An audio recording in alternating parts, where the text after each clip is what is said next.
welcome to the very first Bottom podcast. We're three guys, two fellas and a bird, getting together because we're Bottom fans. My name's Angela Johnson. I'm Matt Brooks. And I'm Paul Tanter. We've all met because of our fellow love of the show Bottom.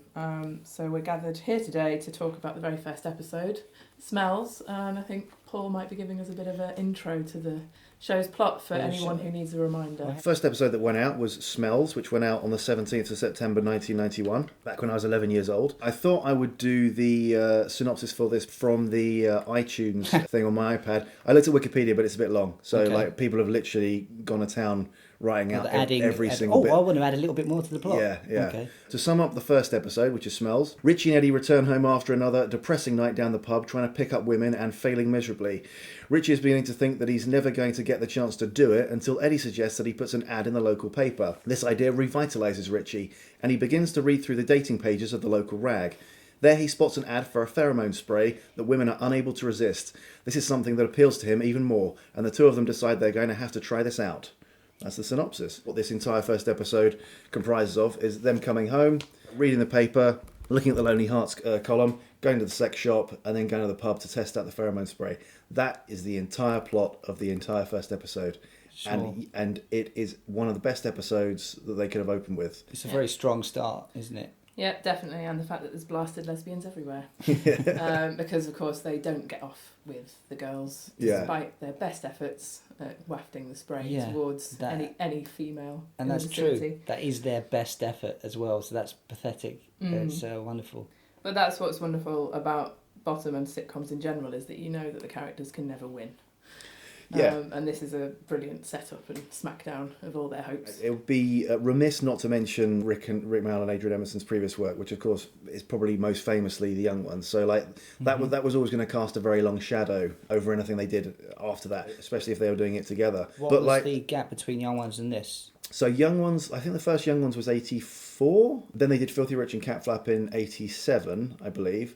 Did the Bottom pilot in 89. And then this series was 91. So there was, 7 years between Young Ones and this. Although when you watch them now, as much as I love the Young Ones does feel a lot more dated than Bottom does. There's a real generation gap slightly, isn't there, between... So I was 8 when Bottom first was broadcast. Yeah.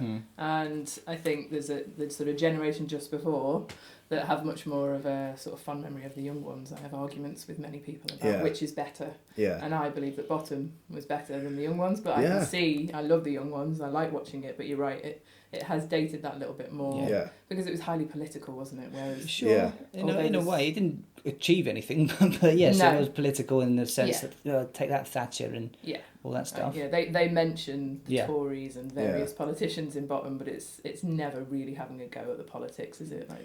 They've made Richie a Tory boy, haven't they? Really? And that.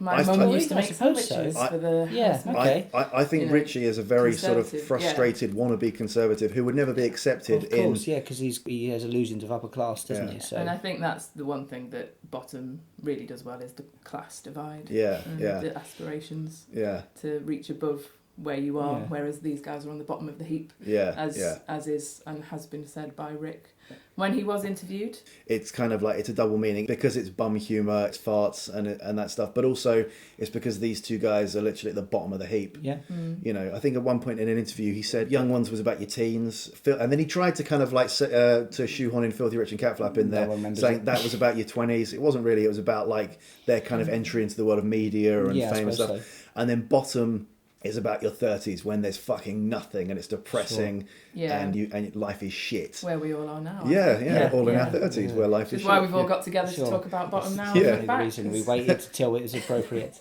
One thing I've always loved is the costumes of the two of them, and it links into the class element. They've got nowhere to go. They're both unemployed and always at least a tie. Richie's the white shirt tie and Eddie's in the full suit. And what, doesn't Richie just have one shirt or something that he mentions in... It's that aspiration to respectability, isn't it? If you look at a lot of the best British sitcoms, it's about usually a kind of downtrodden person aspiring for something a bit more than they are, always got some kind of plan or scheme to try and advance themselves, and usually it ends up going wrong. You know, if you look at the other examples of this, you've got David Brent, Alan Partridge, Reggie Perrin, you know... Absolutely. Going even further back, Steptoe and Son. Steptoe and Son, Basil Fawlty, you know... It's definitely... it's a common theme running through British sitcom, isn't it? Yeah. Someone trying to aspire to be better than themselves. And you're right, in the costumes, it's certainly evident. It's weird how the costumes stand out amongst the grime and shit that they live in. You know, like, when you see these other instances... Even in like Only Fools and Horses or something like that, there's at least some kind of like semblance of modern living. Whereas in Bottom, it's just like the place is just shit. It's a fucking armpit, you know. Yeah, it's squalid. There's dirt all over the walls. When you look, when on the rewatch, I was sort of obviously noticing more. You can see the stains that their heads, the back of their heads have left on the sofa. It's there from the very first episode. They really thought about it with the set design as well. The muck and shit that the production designer has spread over things like the fridge and just the walls. And you've got the dirty washing hanging up. There were one thing I noticed in this episode is there's risk laid out. That's sort of like halfway through a game, and that I don't know that would, if you were to overanalyze, it's them a wall all the time, always squabbling, bickering and stuff. I don't know. It's little things like that. I like. So I noticed the risk on the table because that made me think of the. I know we'll talk more about the pilot that they then shoved in. We should. Let's mention that briefly. I think this wasn't the first episode recorded, but the first one that went out. Yeah, the first one that went out as part of the series. So obviously the first one they did which was the pilot, was the beauty contest episode, just called Contest. The third one, I think. They put that out. In the third episode of the first series. Yeah. And it has always been my favourite. Contest is my favourite. So the thing that reminded me of that episode in this one is, in that one, Eddie comes home and he starts doing the little models, you know, like the little aeroplanes. Get something fixed, quick fix. Something like that, And the risk just made me think of that they have this kind of, you know, slightly middle class thing that they do when they come home. They're not totally... I think it's also that they're still little boys, though, really. It's definitely something. That's definitely the sort of hobby that younger boys and adolescents would have, isn't it? Rather than, I don't know, actually, maybe some grown men have it. Do feel free to refute me. The most famous risk player in British sitcom for me is Arnold Rimmer. Yes. You know, there is something of the eternal child, something like that, all kind of like bound up in that. Definitely a childish theme for both the characters throughout, and that's why it's weird who it's aimed at, because it's perfect for kids, but obviously they can't say that. You know, it's aimed at adults, but like the age we all first watched it, it's like, it's a little bit naughty seeing this. You know, we knew this is a bit wrong, and the way they act. If you were in the film Big, that's how you would actually act as a kid, horribly vile and stuff. Like Richie in this episode drawing leg hair on his and the curly biro stuff. I really think I did do that. I don't know if that's me copying it from Bottom or I had the same idea. But not in green pen. I've always kind of thought that, especially when people are kind of talking about the more negative aspects of what they do and their attitudes to certain things, which is something we'll also talk about. But like, if you have to kind of look at them, as it's slightly cartoonish, but also you have to think of them as adolescents in an adult body. You know, I think the analogy with the film Big is quite good. You know, they're kind of like man children, aren't they? Absolutely, yeah. They're obviously Richie's still trying to pop his cherry. That's the eternal want for Richie's character, isn't it? When you analyse it down, what does Richie want more than anything? To get his end away. Like all teenage boys. So Richie's sort of stayed stunted in this like arrested development, and he's just constantly always trying to achieve, and he's never actually going to get there. It's interesting to talk about them kind of like as adolescents, because like, so I'm never quite sure at what point in your life you say you grew up watching something. So I was born in 1980. I remember seeing The Young Ones when I was growing up, but I don't know whether that means I grew up with it, because I didn't fully appreciate it, get all the jokes as much as I do now when I rewatch it. But I do. So first series of Bottom came out when I was 11, and you're still growing up at that point. I feel like I grew up watching Bottom. Like I was a big Rick Mel fan from the moment I could walk, basically. I was 11 when the first one went out, so a lot of the jokes kind of, the more adult stuff goes over your head. Yeah. Absolutely. There's jokes about wanking and stuff like that you don't quite get. And then by the time the last series is going out, I'm 15, all of a sudden everything, you're like, oh yes, I get that. Yeah. And wasn't that wonderful when you did rewatch and you actually got Absolutely. it? Yeah. After having to pretend, because my big brother was who introduced me to Bottom. Yeah. When I must have been 8 or 9. When we would have watched it, he taped it off the telly. Yeah. And I'd be watching it from that. So, because I wouldn't have been able to stay up as late as it was broadcast. What time would that be? Like 9? Probably. I think so, 9 o'clock. 9:30 on BBC Two. I don't think it would have gone out before 9. Yeah. No, it's definitely a post-Watershed show, isn't it? And yet there I was 8 years old watching it. So I think I was 10. It definitely shaped my humour. Yeah. Because I was a big fan of Rik in Grim Tales. Yeah. I remember watching that growing up. Which one's Grim Tales? Is that? Well, he did a Jack and Nori. That's different. Yeah. Yeah, that was different. I the Grim Tales. I'll have to lend you the VHS. Okay. What would I watch it on? They were absolutely. They're on YouTube now. Okay, for fine. anyone out there who wants to look at. They're amazing. They're basically Rik being the storyteller. It's all Rik? Yeah. All of them? Oh, yeah. okay. Rik is the narrator of all of the Grim Tales, and they're just delightfully childlike and humorous and everything you'd expect from Rik telling a story. But obviously it's the Brothers Grimm, but with a new, fresh outlook on it from Rik's POV. It's great. Yeah. But in that way, I saw Rik as a storyteller, I suppose, and a clown and all those sort of things. So I never saw the sexual side of it, as mad as that might sound when you watch Smells back. But actually, Smells was one of my least favourite episodes I remember growing up, and I think it was because I always used to start from gas. Right. So therefore, I just have missed watching the very first one. But I also think that maybe I just didn't get a lot of the earlier sort of the chat up lines, all of those sort of things. It wasn't as overtly funny to me as some of the other sort of scenes in different episodes. Yeah. So there's a thing of before DVDs and iTunes and Netflix, whatever. How we used to catch these things, either randomly on TV or the VHS thing, which were 3 episodes per tape, like each series divided up into 2. And rewinding it was such a chore, wasn't it? Well, yeah. When you're trying to learn the Why did you do it manually? No, it just wasn't it? Yeah, the videos were definitely if they weren't the videos, the first video I ever got, they were definitely the first 18 videos I ever got. Even though I was far too young to get them. Well, the lives were the 18, the 15s. Yes, you're right. Well, the live was definitely the first 18 video I got. When you're a kid and you watch them over and over and over again, that's how they become ingrained into memory, isn't it? And then when the DVD comes out, that's how you spot things like they've replaced the word jippos with yobbos and things like that. But only on the DVD version. I think the VHS is not the case. Yes, so obviously the VHS had gone out as it had been broadcast. As a first episode, I thought very strong. Bearing in mind that it's not the pilot episode, which we then see in slot 3, it kind of sets up their relationship very well, with Richie as kind of the slightly more wife of the two in their relationship. Establishes his virginity and Eddie's alcoholism right away. Violence, alcoholism, loneliness. Richie even references being depressed at one point.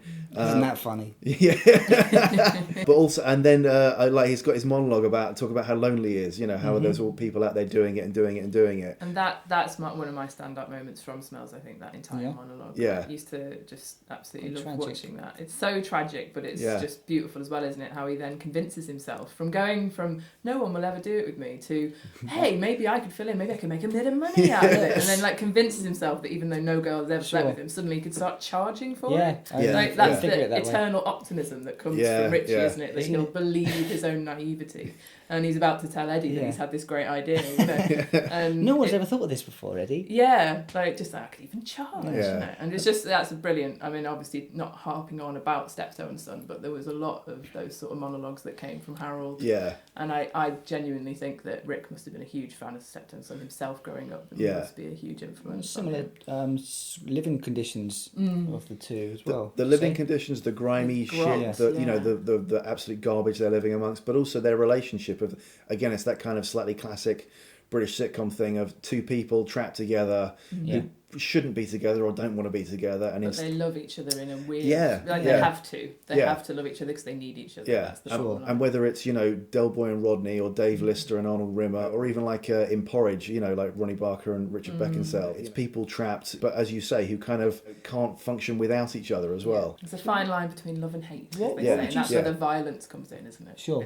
with something like bottom. That's where they get away with the violence, I think, isn't it? Because they're so frustrated that it has to be taken out on the other person, and that is what a marriage is. That is what a friendship is in many ways, isn't it? Is that what a marriage is? Where you have to take it out violently on the other person? And you're getting married soon, Angela. Yeah, that's that's how it's going to pan out. You're recording this before the marriage, before the separation, and before the divorce. Yeah.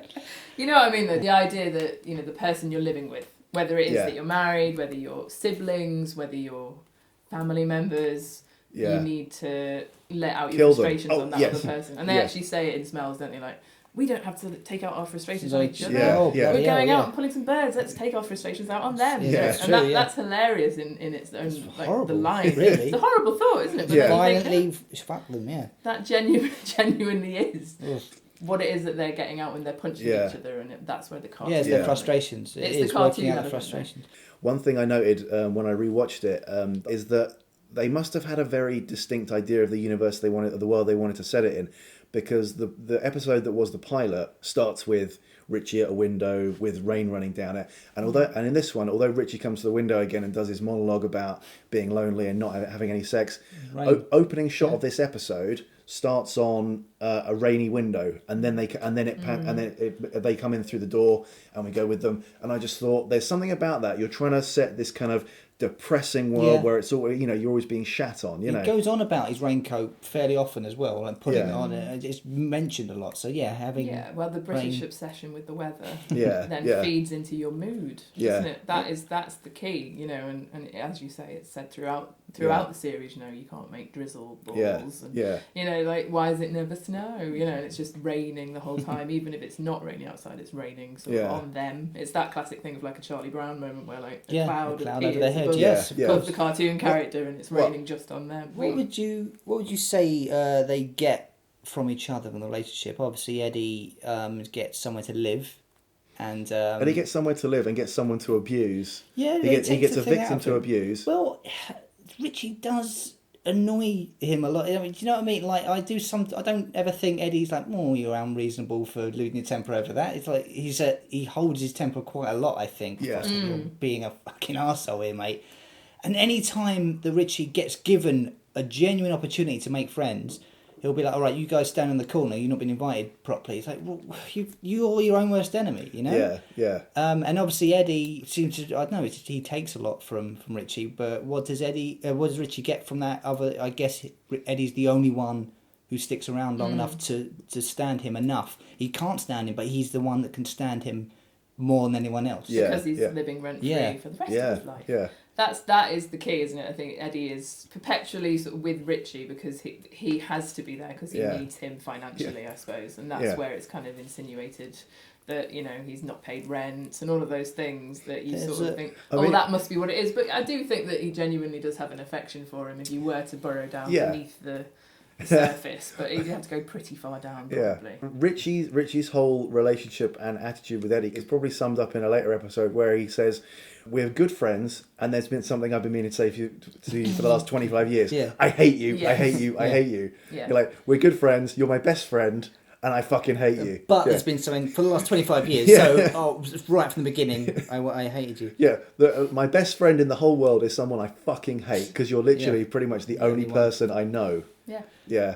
Did you guys notice in this episode the laughter was really loud? Now, are you talking about did you notice this during the bathroom fight or elsewhere? No, right at the beginning when he comes on and the Vimto bottle, that's... Yeah.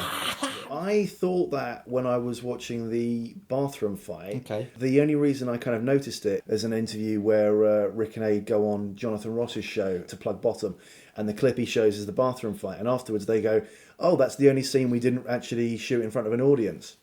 And I thought, okay, probably because it's a fairly technical thing, it's involving... really well shot. Yeah, it's brilliantly shot. It's got some nice close-ups of him smashing his head against the toilet bowl with the pliers in his nose. Yeah, although, so I know those guys suffer for their art, and I know that they hurt each other when they would accidentally hit each other and things. I'm going to assume that's a stunt pair of pliers. He couldn't have actually. Well, I get. Yeah, do you maybe. think he did? Well, it's a sort of thing like I would have thought that it's a stunt pair. Just so rubber or something. Yeah. He's got them up there, hasn't he? Well, yeah, but I think they're real. I don't. They think might be rubber. plastic. I think they Maybe look just very the metal. genuinely metal. The thing is with pliers is when you clamp them shut, there's no gap between the teeth. It's a stunt pair. Yeah. Well, I think it's also the sort of thing with stage fighting stuff where if you grab someone by the hair, the person who's being pulled is actually doing all the pulling and the work themselves. It so they're the one leading the action of it. Yeah. So as long as it just looked like it's on his nose and he's proper like pulling at it and he's got his big nostril thing he does like a gentleman type nose thing and like he's got quite a big more when he's like looking for the nose hair and he pulls the tip of his nose up he does look like he's got massive nostrils but like I mean Rick Mayall's got a fairly sort of rubber face anyway. The two standout things for that, the whole fight in itself is brilliant. One is the screaming face that Rik Mayall is making as, once he's on the ground against the toilet and his nose is being pulled, there's the kind of screaming eyes he's got. But then when it cuts to Ade, the look of manic pleasure as he's like laughing his head off and pulling upwards, that for me makes the scene, you know? I mean, add to things like Rick pulling the entire medicine cabinet off. That pops out and it's a full medicine cabinet. There's stuff everywhere. It's really, Obviously, breaking that over his head, that you can't fake that. So I know they made it out of plywood and that, but still, it's a full medicine cabinet of stuff. He's been hit by medicine balls of things, I suppose. Yeah. It's quite obviously not made of polystyrene or anything like that. No, it seems very genuine, all the bits in there, I think. For realism, they probably just had real things in there. Didn't they? Like, it's absolutely amazing. And that sound effect when it crashes over his head, and the sound effect of when the pliers go on the nose, it's that crunch. Squelchy crunch. Ugh. It's so convincing. Brace yourself. And you can clearly tell. Like, oh, well, hang on, no, you haven't got the nose hair. You've got the middle of my nose. Stop. But okay, I trust you. Pull away.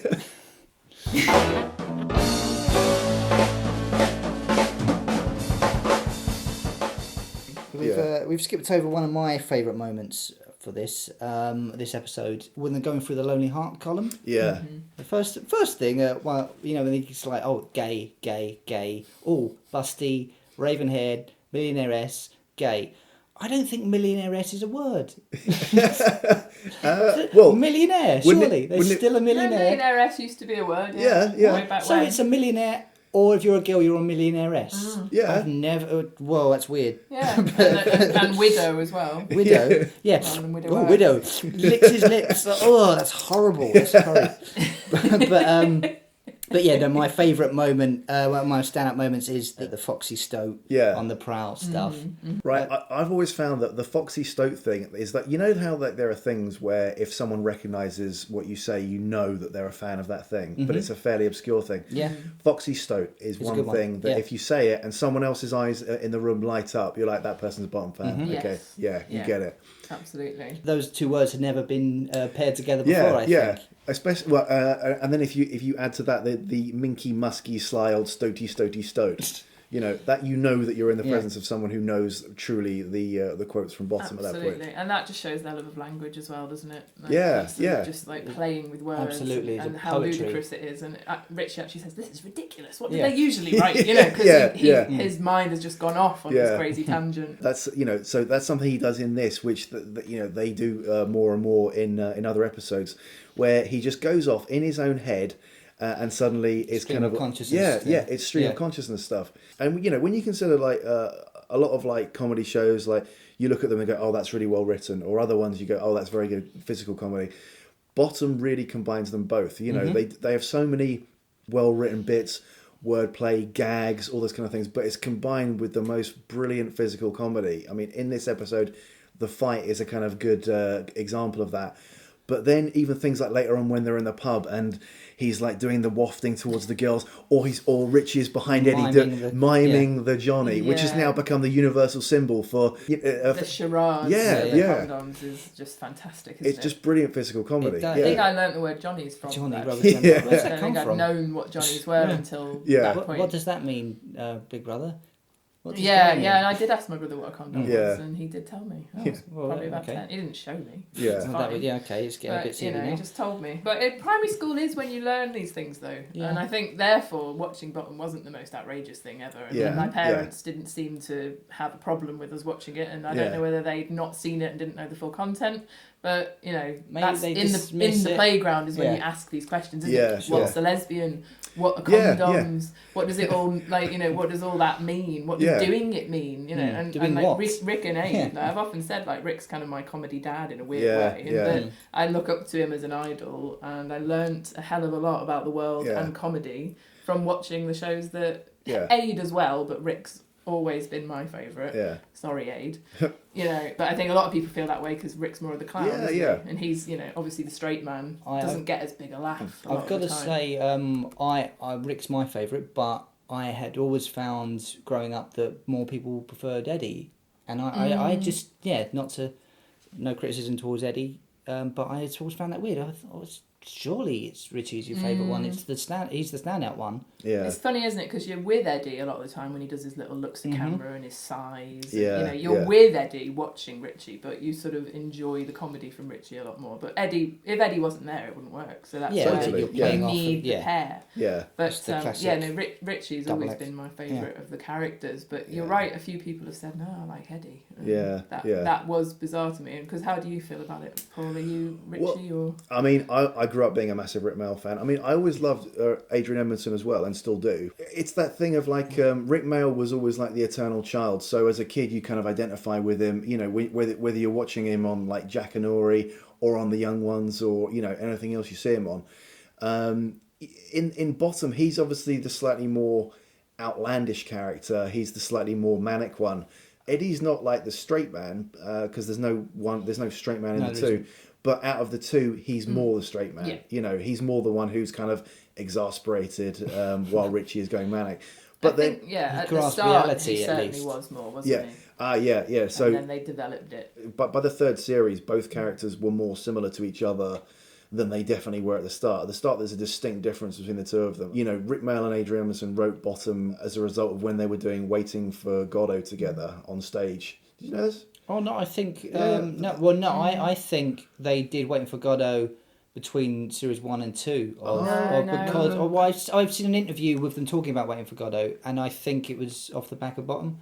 I really not sure the date. From what I have read on that internet, it's that they were doing Waiting for Godot, and that's when the genesis of the Richie and Eddie characters came up. But of course, they'd been doing these characters for years before Bottom came into fruition. Because it's Richie and Eddie in Filthy Rich and Cat Flap as well, isn't it? So yeah, exactly. So there's always been that sort of thread of an extended bit of their own personalities, I suppose. I mean, Vivian and Rick in The Young Ones, they must have had that sort of relationship as students, and then they've developed that into the extreme. Yeah. And therefore Bottom has obviously come out of... But I wouldn't say if you were to see Rick and Vivian aged up that they would become Eddie. No. They are quite different. No, definitely. And I think that's where the Waiting for Godot link comes from. I think they must have been working on that, and then they've said, what project are we doing next? The tramp thing. That will be the thing. The tramp, the scruffy, well-dressed sort of combo thing, them wearing shirts and ties while being squalid. Yeah, that is a good comparison. Yeah. It makes sense. Yeah, I think that's where they've obviously had the chat, what are we doing next? Also a world where they're just kind of literally just sitting around waiting for things to happen in their sort of squalid existence. Yeah. The violent side of it. That's something I often hear people dismissing Bottom as, just slapsticks. I'm not a fan of slapstick. I was just silly, fighting and things. Like, first of all, as we've just said, the poetry, the intelligence of the writing that a lot of people overlook, but it's the best example of slapstick. Yeah, it's the best thing I've seen of it. It's phenomenally well crafted. It's cartoon level, but live action. It's so well put together. Yeah, I think you're right. So that's quite a good analogy, saying it's cartoon level but live action.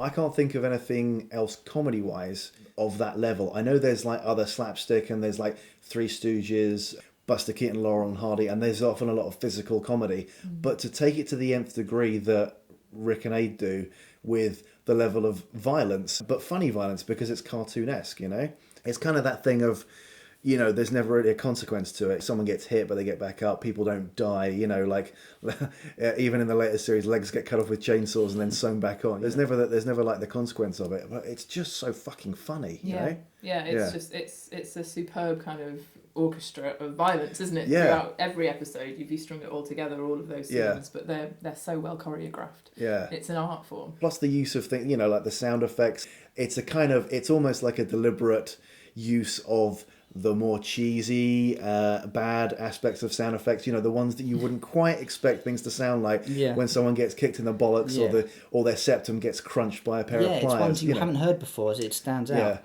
Like the egg squelching when he throws over and they hit that dog again. The first that is always the same sound for the dog, isn't it? Or banging of the bin lid. Yeah. And what I love is it's ordinary household items that they use as well in their fights. I think that's what's fabulous about it, isn't it? It's just like, you know, really, frying pans, obviously. Really can do it at home. Yeah, the pliers and the bathroom cabinet and, you know, just chucking each other through doors. Like, that's something that, you know, makes it feel real, even though it's cartoon. Which is, so like in this first episode, it happens obviously at the end of the bathroom fight, but I wonder how many doors they go through, they break through the course of all three series. I mean, seeing as how we're talking about the sound effects from it, the crunch of the pliers on his nose is probably my second favourite in this episode. The dogs are good.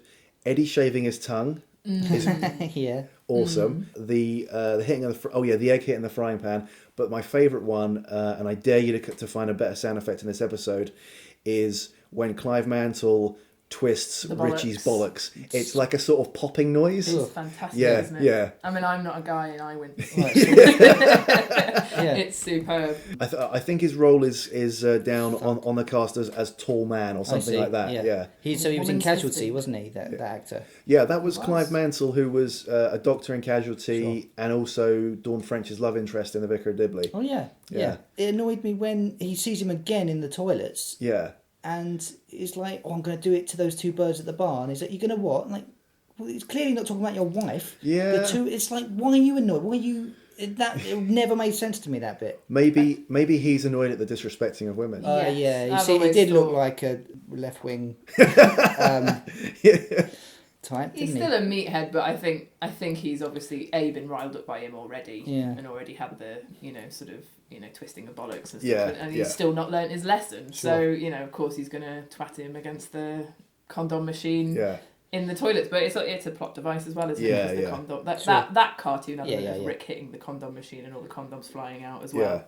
And more condoms than it's possible to use in a week. As well, just that line from Rik, like, just amazing that he would even convince himself that he could use that many in a week when he's never used one in his life. You know? Coming shortly after, he's just mooted the option of them sharing the same one, where he goes, Bagsy, me first, go with it. He's impressed. Oh, more than one. What a good idea! Wild man. Absolutely. When Eddie hits the machine first, the dent that happens, that looks like as a real. I've got that down as something that I assume wasn't meant to happen. I mean, if they didn't just buy one off the shelf or get a second-hand one, then that was made out of like aluminium or something. But the whack that Ade Edmondson gives that machine that fucking dents it like that, and then his reaction where he pulls away from it. Does he shake his hat? Oh and I think because his reaction is one of I've hurt my hand, but he's playing it as Eddie. But I think he properly fucked his hand up. Right. You know, I don't think he expected it to dent and hurt as much as he did there. And talking about things that you think were intentional, do you think that they tried several times to get the egg yolks flying towards the camera?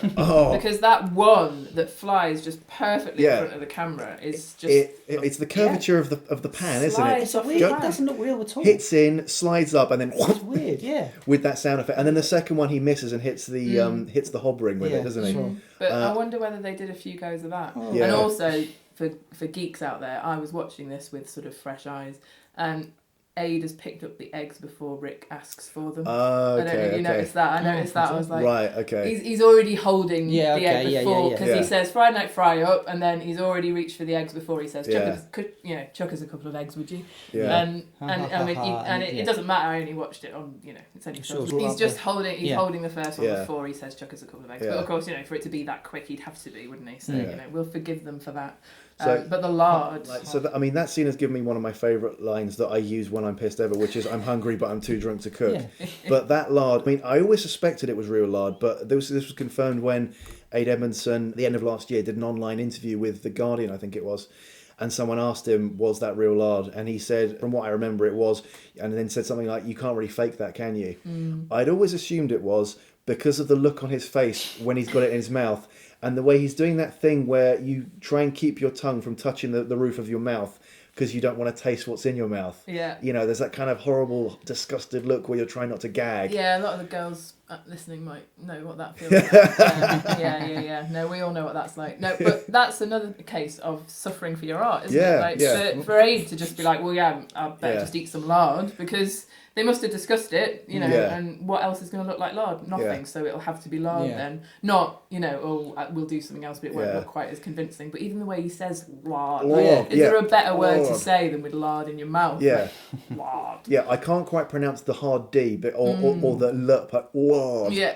It's like a gag, isn't it? Oh, yeah. But and then, well done, Ade, for suffering for that one. I don't see him spit it out anywhere, and unless they did cut, which I don't see, there's then the shot of Richie preparing to cook, and behind him you've got Eddie drinking the oil. He's drinking the oil for a while before they mention it. Because he's like waiting for the cue to pass it over. But by the time he then throws the oil over, he's then able to say Zola with no impediment of anything in his mouth, which makes me think you swallowed that lard, didn't you? You had to wash actually it down swallow. With oil. Well, that might not be real oil though. That would be fine. I don't think that's real oil. It was probably like apple juice or something like that. Yeah, it seems to squeeze out very easily. Yeah, with a splash of oil in the pan. Yeah. Right, let's take a moment to hear a word from our sponsor.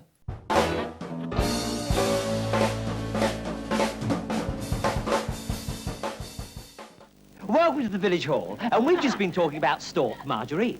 Well, now, your name's Honora, is that right? That's right. Can I call you Nonny? You can. Lovely. Now, have you tried stork with nothing on? No, I'm afraid not. But I should imagine it'd be nice in the summer. Hey, Nonny, no. On its own, with no jam or anything. All right, then, have a nice taste. Isn't stork lovely? It isn't stork, is it? It is. It's stork. You can trust stork. It tastes good enough to eat with nothing on. All right, my loves?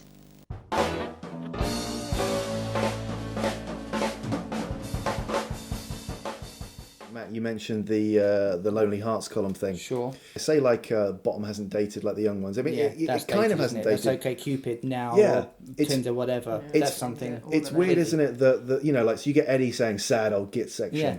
Because Richie wants to, put an ad in a Lonely Hearts column. Nowadays, everyone's on Tinder. There's kind of like there's an acceptance of it. That doesn't quite translate.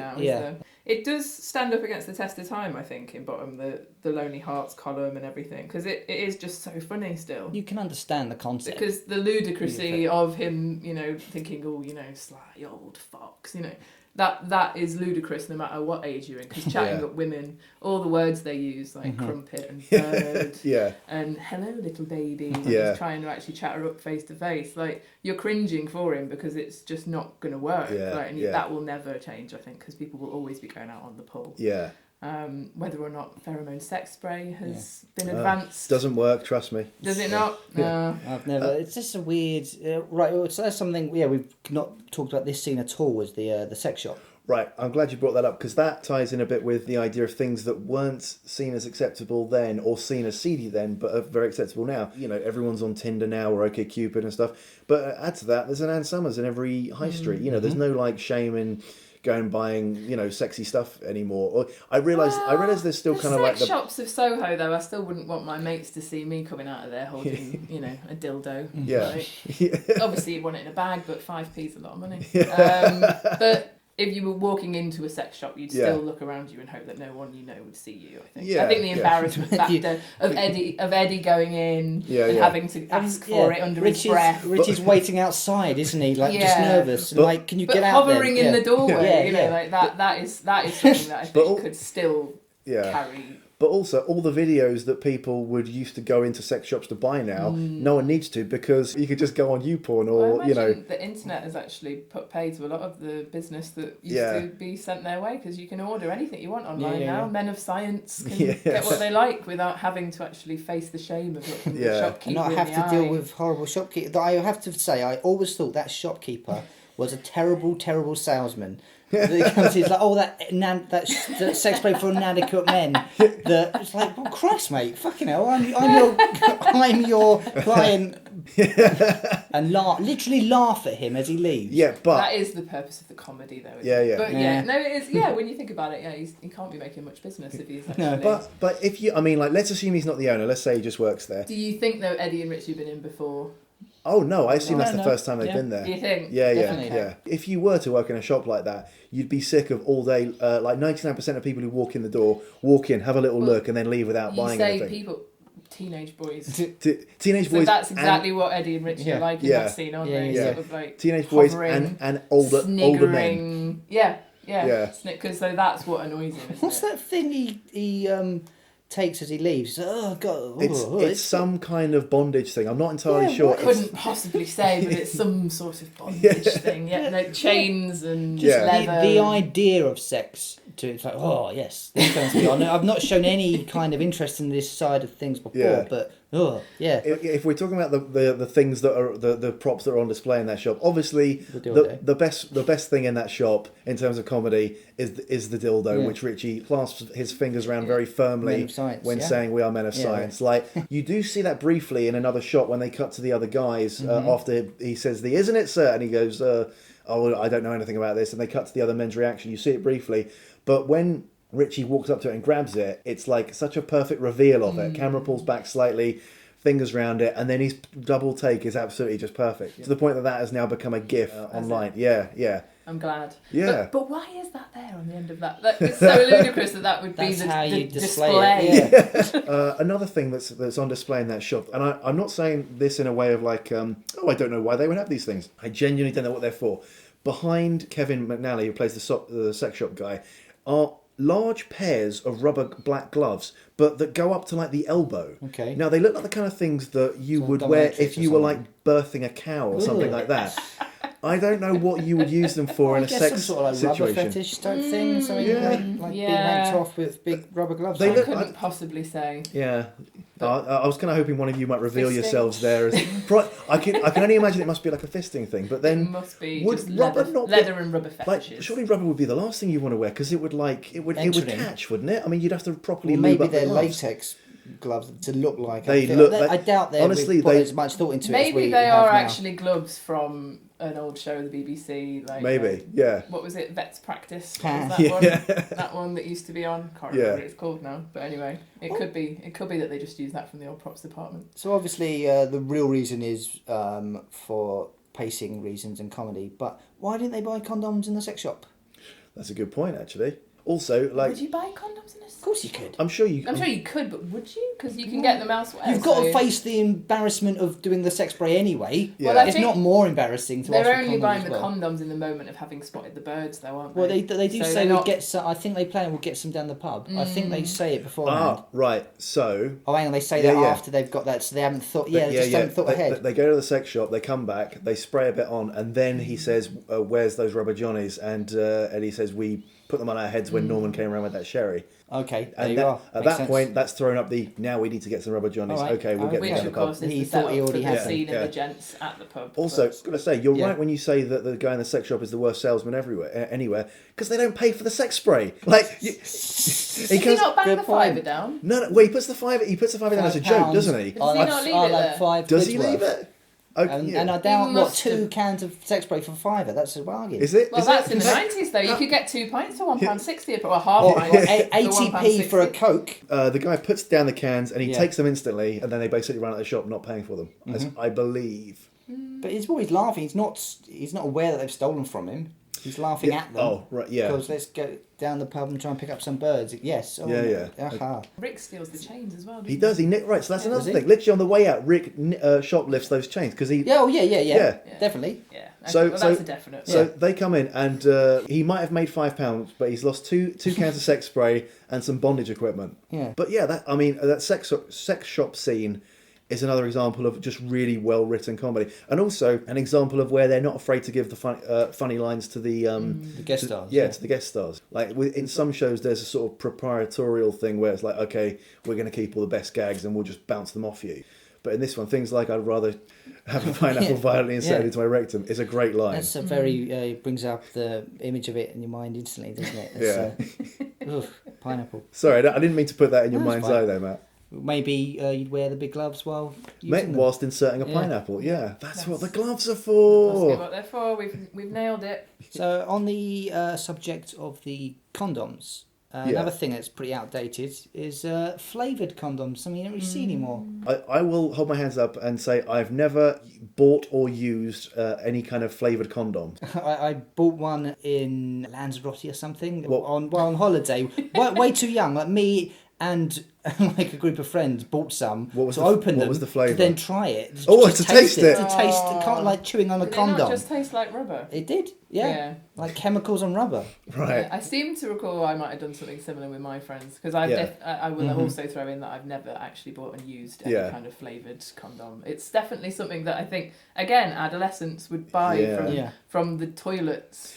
In order to have a laugh about, like in primary school, I seem to remember women, is it? Me and a friend bought a condom from like vending machine, probably from the influence of bottom, just to get it out and look at it, like because they're comedy items, aren't they? They are comedy items. They're novelty items. And that entire scene is so well written, isn't it? Like what kind? The options of flavours. I mean, like throwing Marmite in there. Marmite's a good one, yeah. Right, throwing Marmite in when you've got an option of strawberry to actually go, let's go for cheese and onion. Yeah. Everyone likes cheese and onion. Everyone likes cheese and onion flavour, don't they? They don't. I don't like cheese and onion. No, me too. I always thought I didn't really like cheese and onion flavour either. Oh, bloody hell. Only flavour. But I hate cheese and onion. I think everyone will eat it in crisp form.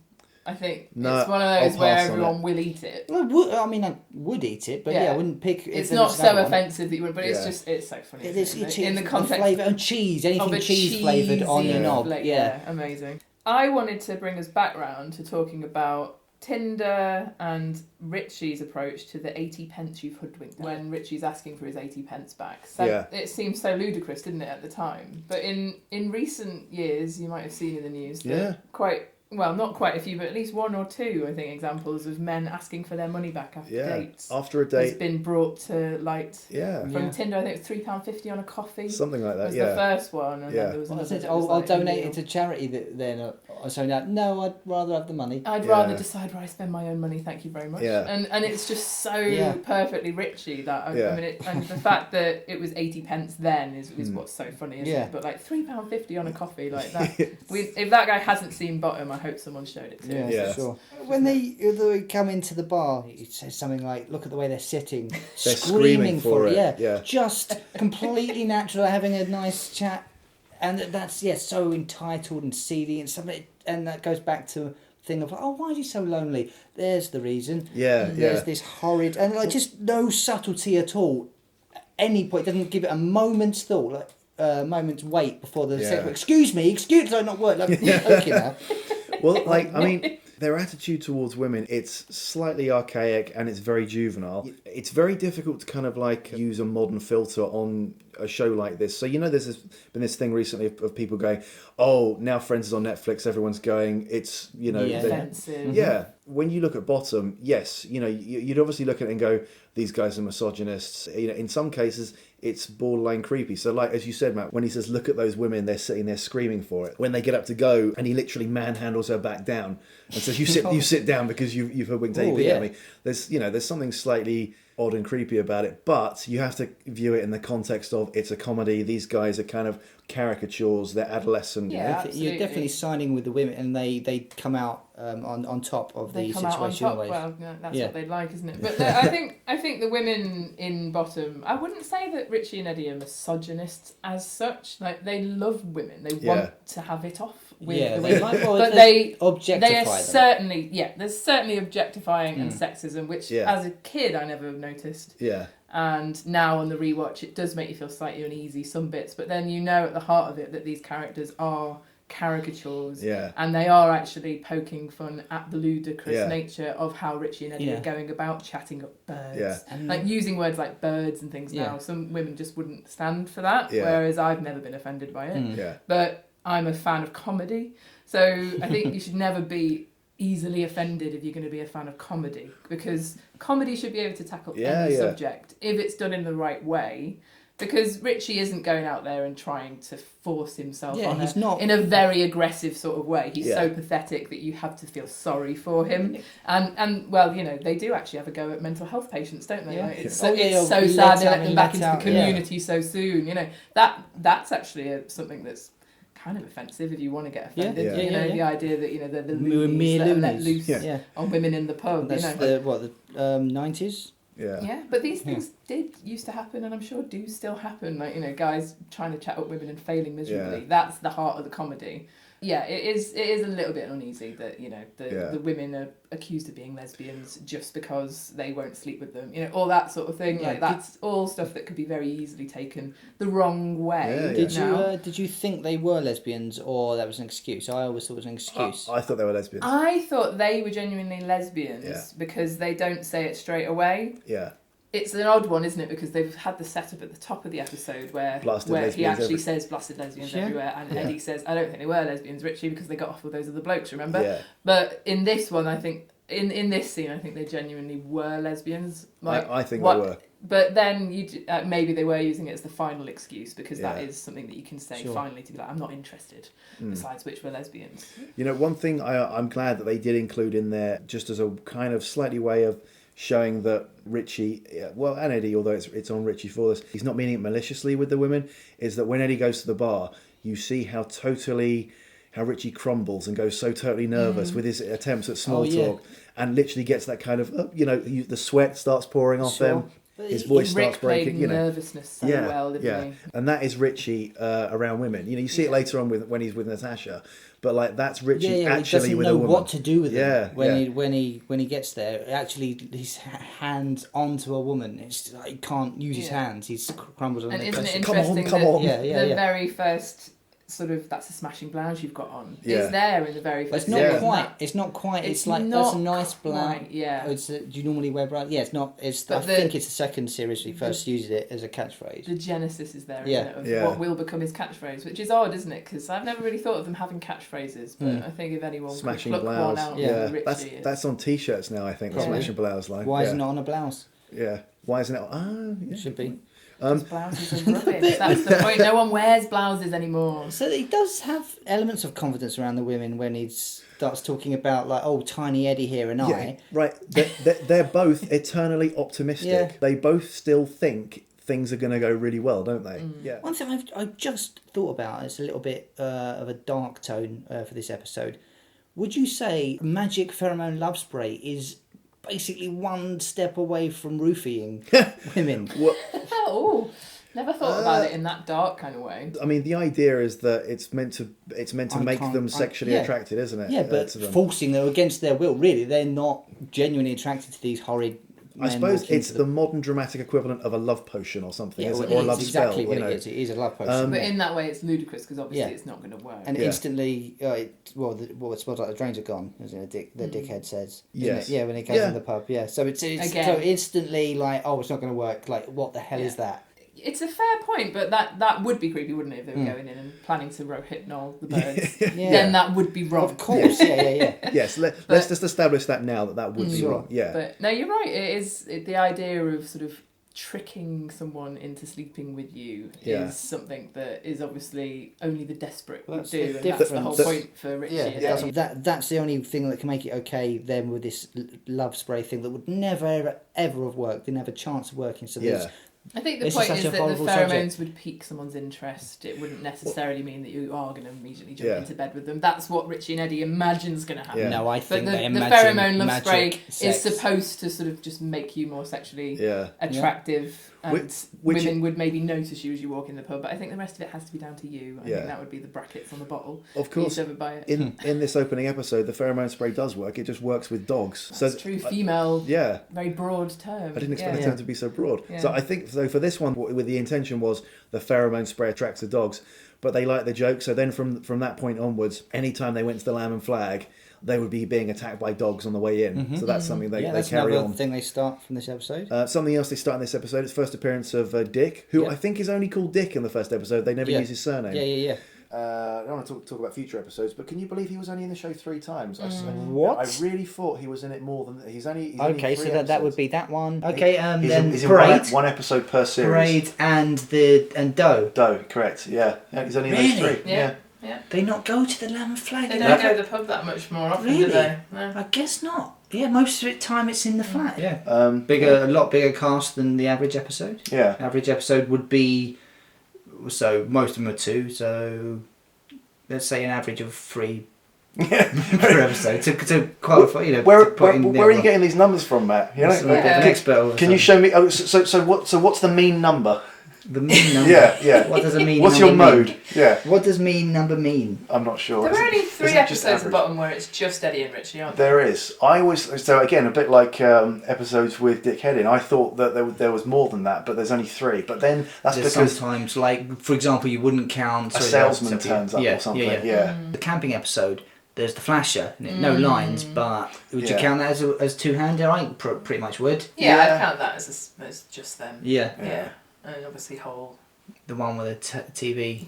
Second series. Culture, yes. So, Smells, any standout moments? Proxy Stoat on the prowl. Yeah. The poetry of that, real standout moment of mine. Is that my bird? Yeah, that's mine. Yeah, that's yours. No, that's my. Yeah, that one mine. That for me, that's one of my favourite bits in this. The odd examples of where Richie finds his porn. Like he's got every mail order catalogue ever printed or something, and like the clothes show special on beachwear taped off the TV. It's the sort of thing that kids used to do. They like tape Eurotrash and things like that. And that's a big running joke. All these weird things like finding sex in things. Did you tape Eurotrash? Yes, definitely. Certain bits got a bit more grainy where it was paused. Would you then watch it in your pants? Well, you knew exactly where I was going. Oh yeah, that's a stand-up moment we didn't cover. The thing of he's only got one pair of pants and the elastic's gone, so I had to glue them on. So think ahead one step with that. But thinking ahead's clearly not their strong point, is it? All the things in this episode alone. Yeah. But gluing them on, why? It's absolutely. In what way ridiculous. do you think that was a solution? Yeah. Not buy another pair of pants. Just I've only got one. Okay. So but then also by means of fixing this, I'm going to sit in petrol for 2 hours. Yeah. No, we'll cut them off. Just rip you. And just wonderful little brand names like "Get off it, mate! This is a Turno gun." Yeah. Just wonderful little nods to crazy. Which I assume exists. I don't know, but Swarfiga exists, doesn't it? We kind of covered a lot of things that for me were standout moments. There's the curvature of the egg out of the frying pan. There's the eating of the lard. Foxy Stoat, bathroom fight, the entire sex shop scene. Stand-up moments, all of it. Yeah, stand-up moments, the entire 3 series. No, but We Are Men of Science is my top moment. If you put a gun or a dildo against my head and said, what's your favourite moment in Smells, it would have to probably be the We Are Men of Science, because Rick just does that double take so beautifully. I've got to give an honourable mention to something which anyone who's seen the show has probably done in the pub at some point, which is, hey, I've just had a fantastic idea, and then drinking your entire drink, and then waiting for the other person to say, what was the fantastic idea? And then go, to drink that. What's the gift of a joke? He gets the pint glass out of his pocket from the bar as well, doesn't he? That's fantastic. And he does that again in Hole, doesn't he? He's got that. Eddie's got like this big coat full of drink. Which they then expand on later to become a thing of like, I've got 50 quid's worth of miniatures sewn into this. And that's like, again, with the cartoon character sort of thing, isn't it? That's such a sort of comedy idea that someone's going to have drinks sewn into the lining of their coat. Like, it doesn't happen in many other sitcoms, that kind of like ludicrous idea. But if you're an alcoholic, maybe that's what you do. I don't know. Also, one thing I wanted to point out was that this is the first time of many where someone breaks the fourth wall. Just after the lesbians leave, Richie says, "What did I say?" But it's delivered right down the barrel. He says it right to the camera. Thus setting a precedent for a lot of... They switch. Richie doesn't often break the fourth wall. It's mainly Eddie's thing. Yeah, it's usually Eddie's thing, but in this one, Richie does it, Eddie doesn't. Maybe not just the camera angle, or is that you think, what did I do wrong? He's saying to the audience? I think he does it directly to camera. And then a perfect ending for the episode, which is, of course, one of them inflicting violence on the other. Which is freeze frame. Well, I think it's only once that it's Merry Bloody Christmas. Exactly, that's the only happy ending. Yeah. Apart from that, there's always someone, usually it's one of them inflicting it on the other, although sometimes it's someone else like Skull Crusher Henderson or something like that. Yeah, genius to end on that, because it isn't easy to know how to end that sort of like thing. any kind of scene in comedy. So to freeze frame on a punch violence, or bosh. Gag like that is brilliant. And I think a punchline. it's Yeah, quite so literally yeah. ending on a punchline. Yeah, exactly. I mean, one thing I haven't touched on, which we will do on other podcasts, is that people say that bottom is depressing. Some people have said to me they don't find it funny. They found it depressing. Too realistic. Yeah, maybe that's what it is. It is guys that have said it to me. So maybe if you find it depressing, it's because you see too much of your own self and your own life in there. Yeah, but which is weird, isn't it? It is. Yeah. So I've never felt depressed watching Bottom. No, but I can see why you could. Well, You feared that you might end up living on your own with your mate. Yeah. Another small quibble then. The millionairess in the paper, busty, raven-haired millionairess. Why does she need to be in a bloody lonely, in a really grotty, lonely heart? Because she's gay. So, she's a millionairess. There's bloody lesbians everywhere. There we go. That's the joke, isn't it? Like, so why? Would there be that many in the Hammersmith Bugle? Because she's going to make some lonely lesbian in Hammersmith very happy. Yeah. Yeah, I've never thought of that as a quibble, but you're right. Like, why would a millionairess be putting an ad in the Lonely Hearts column of the Bugle? I still strongly protest the term millionairess. They're millionaires. Millionairess. Millionairess. It's a word. Police and police officer. Well, there you go. That's where the 90s. Policewoman, yeah. All that sort of thing. This is the 90s after all. Actress, actor. Actor or actress? I think actress isn't politically correct anymore. I'm not sure, but millionairess, sure. There's not enough millionaires for us to need. Oh, we need to differentiate the men and the women from it. So what? You'd want to know if you're trying to get off with one. Well, no, hang on. If I'm going out with... Oh, sorry, is it a millionaire or millionaire? I don't care. If they're that rich, I don't care what sex they are. Would you still use heir and heiress? Maybe I would. Okay. Millionairess. So then, would that imply that she's inherited this millions? She's a millionairess. No, she's a millionaire. She might have earned it, but women can earn their own money these days, Matt. Well, yeah, I mean, it obviously wasn't talked about for Who Wants to Be a Millionaire, which also went out in the 90s. Yeah. But what about when a woman won that? Yeah. No, you're right. It's a terribly old-fashioned word that they should never have put in. It's a funny word again, isn't it? Anyway, I could never hold anything against that sequence just for the way Rick Mail goes... Oh, on Widow. Yeah. That's horrible. Vile, that, isn't it? Widow, yum. Yeah. It's brilliant. He might as well lick his lips. It's awesome. Yeah. But that means right for the picking. Yeah, vulnerable. Yeah. That's what that is. But that's done in The Office as well, isn't it? Where it's like widow. A bloody lover. A bloody lover to be widowed. Yeah. It's like that horrible sort of like feeding on the sadness of that. But there we go. Again, it's for comedy purposes. So no one would ever react like that genuinely. Would they?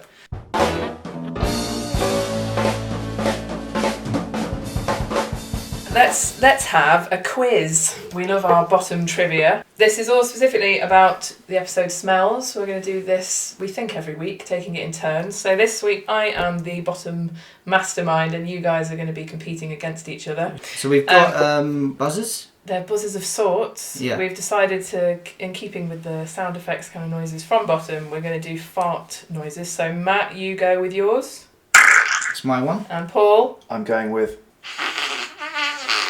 Sorry, I'm going with gentle fart rather than squeezed fart. That's quite a longer one. That's a bit longer, but okay. My one's should we do that again? Okay, Matt, let's hear yours. That's my one, short and sweet. It's called wet fart. Okay, and this one is mine. Okay. Milking it. It's going to take longer to get the answers out of you, Paul. All right. So then you just press it, and that's long enough that you can remember the answer. That'll be your tactics. Listeners, if there are any, please do play along at home. See if you can get these any quicker than these guys. How many questions are there? There are 10 questions. Okay. So hopefully it won't be a tie break, otherwise we'll have to break out a tie break question. So, number 1. On what date did Smells first air?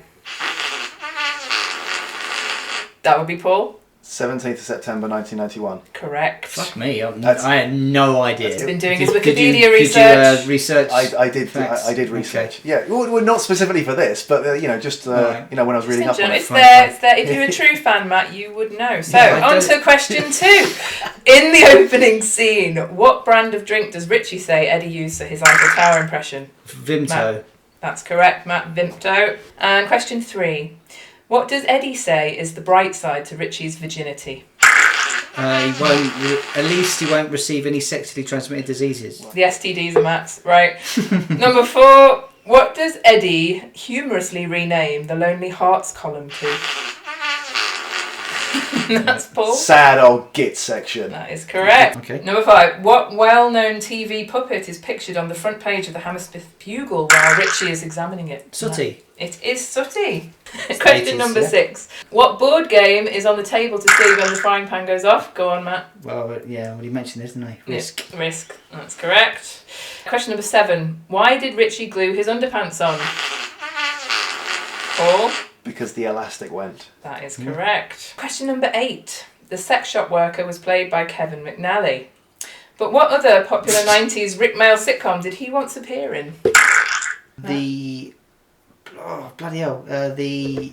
Gonna have to hurry in. You buzzed the in. state... No, I can't even think of the damn word. The politician one. What's it called? You gonna steal? I'm going to try, but this is a guess. You said 90s, so therefore it's not going to be Believe Nothing because that was in 2000s.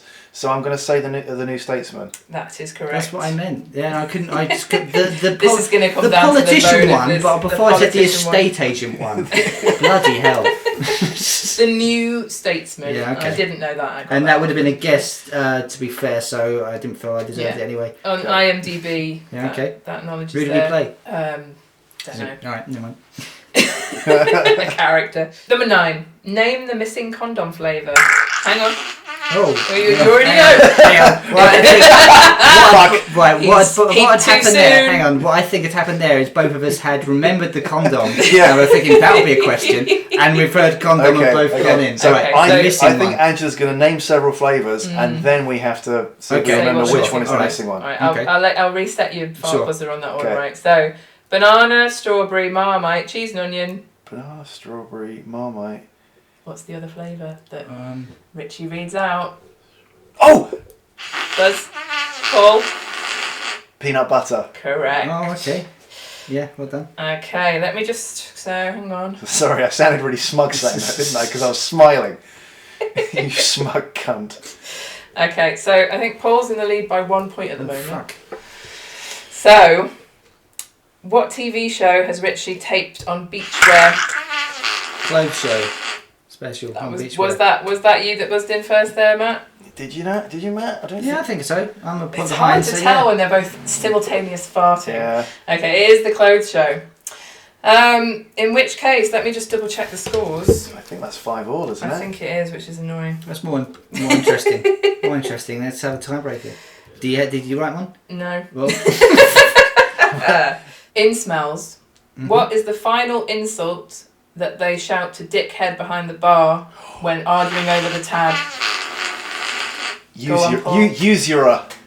That is correct. Yes! I would have said vagabond. So. And I know that because I had to look the word up. I looked. What is I was Vampire. Vampire. Usurer. What's usurer then? It is a moneylender. Yes. Okay. Yeah. So a usurer. Usurer. Usurer. Yeah. Right. I decided I wanted to double check what usurer was, so I googled it and found out what it was. What, just last week? Last when night, you were little? I googled usurer last night. When I was little, I learnt that word from you. Oh really? Yeah, usurer. Okay. Right, so I'm afraid Paul is by sort of, just literally pinched in there with that long fart. Thank you very much. Is the winner. There is no prize this week, but maybe we'll do one at the end of all 3 series if we're gonna. We could have just lied and look. Here's your prize and handed him nothing. That's all right. I will just. I'm happy to take away the knowledge that I won. Yeah. Yeah. Fine. It was very tight.